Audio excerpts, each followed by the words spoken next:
कहानी घर घर की ऐसी होनी चाहिए।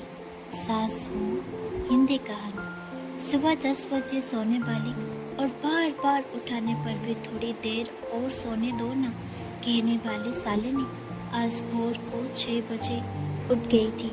इतना ही नहीं, उसने सबके लिए चाय बनाई, पेपर लेकर आई, बगीचे में पानी दिया और पापा को सुबह मॉर्निंग वॉक के लिए भी उठाया।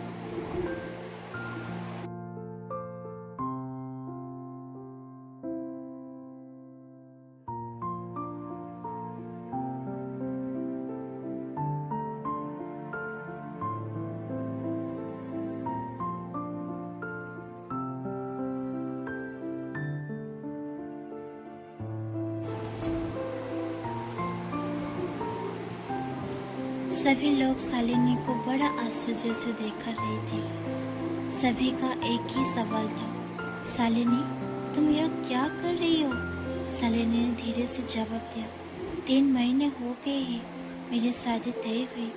वहाँ पर कौन होगा मेरे आगे पीछे घूमने वाला? वहाँ तो सब मुझे ही करना होगा। बस इसलिए आज से शुरू कर दिया। घर की बेटी इतना समझदार होते हुए देख सबको खुशी हो रही थी और साथ साथ बुरा भी लग रहा था। बुरा लगने जैसी बात भी थी क्योंकि अब वो हमेशा के लिए उनको छोड़कर उसके ससुराल जाने वाली थी। एक और महीना बीत गया और आखिरकार शालिनी की शादी हो गई। वो अपने ससुराल आ गई। सुबह समय पर जाग पाएगी या नहीं, इसी विचार में वो रात भर सो नहीं पाई। सुबह होते ही उसने नहाया और पूजा की और खाना बनाने की तैयारी करने लगी। वो सोचने लगी थी कि आज खाने में क्या बनाया जाए जो बड़े और बच्चे दोनों को पसंद आए। तभी पीछे से एक मीठी आवाज आई। शालिनी ने पीछे मुड़कर देखा तो उसकी सासू माँ थी। अरे बेटा, इतनी जल्दी क्यों उठ गई? शादी की भाग दौड़ में थक गई होगी, ऊपर से घर वालों की याद भी आती होगी और मैं जानती हूँ रात को ठीक से सो भी नहीं पाई होगी, ऐसे तुम्हारी तबीयत खराब हो जाएगी। शालिनी मन ही मन सोचने लगी, मेरी सासू माँ तो बिल्कुल वैसे नहीं है जैसे मैं सोच रही थी। मैं तो डर के मारे कितने दिन से सुबह जल्दी उठने का प्रयास कर रही थी। यहाँ तो परिस्थिति बिल्कुल अलग है। शालिनी ने कुछ काम खत्म ही किया था कि तभी सासू माँ ने आवाज़ दी, बेटा इधर आओ, देखो तो सही मैं क्या बना रही हूँ। मटर पनीर पराठा और गाजर का हलवा। अरे वाह, ये तो सभी मेरी फेवरेट डिश है। शालिनी बोली। उसे तो कुछ समझ में नहीं आ रहा था। उसे लग रहा था जैसे ये सब सपना है। शालिनी को एहसास हुआ कि यह सपना नहीं सच है। ससुर माँ ने कुछ कहा, शालिनी सुन नहीं पाई। वो थोड़ी डर गई। उसे डरा हुआ देखकर ससुर माँ ने कहा, शालिनी जरा इधर तो आओ, यहाँ तो बैठो, मेरी बात ध्यान से सुनो और समझो। शादी का मतलब लड़की की परीक्षा नहीं होती है। तुम्हारी शादी सिर्फ मेरे लड़के से हुई है। जितना जिम्मेदारी उसकी तुम्हें खुश रखने की है उतना ही हम सबकी भी। हमने तुम्हें घर से काम करने के लिए नहीं लाया है। तुम्हें क्या क्या आता है या तुम हमारे लिए क्या कर सकती हो, ये सब देखने के लिए तो बिल्कुल नहीं। और हम तुम्हारी आज़ादी भी तुमसे नहीं छीनेंगे। अगर अपनी बात करो तो मुझे सिर्फ एक अच्छी फ्रेंड चाहिए थी।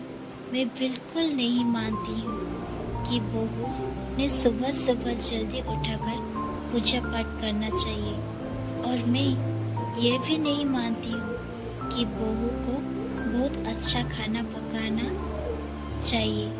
सदी का मतलब तुम्हारे सपने का बलिदान बिल्कुल भी नहीं हो सकता, बल्कि मैं तो कहूँगी कि सदी का मतलब तुम्हारे सपनों को और ज़्यादा ऊंची उड़ान देना होना चाहिए।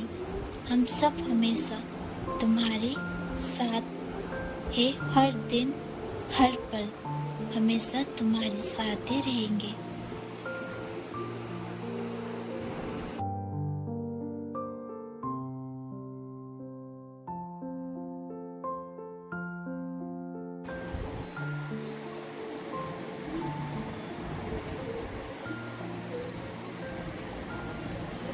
शालिनी की शादी को अब 10 साल बीत चुके थे।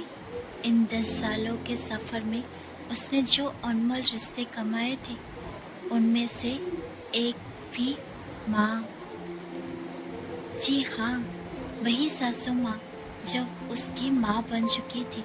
शालिनी ने अपने जीवन में काफ़ी उतार चढ़ाव देखे थे, लेकिन उसके मन में यह एक सोच बहुत पक्की बैठ चुकी थी कि जब भी उसके लड़के की शादी होगी और वो घर में बहू लाएगी, तो वो भी अपनी सासू माँ की तरह ही अपनी बहू के साथ व्यवहार करेगी।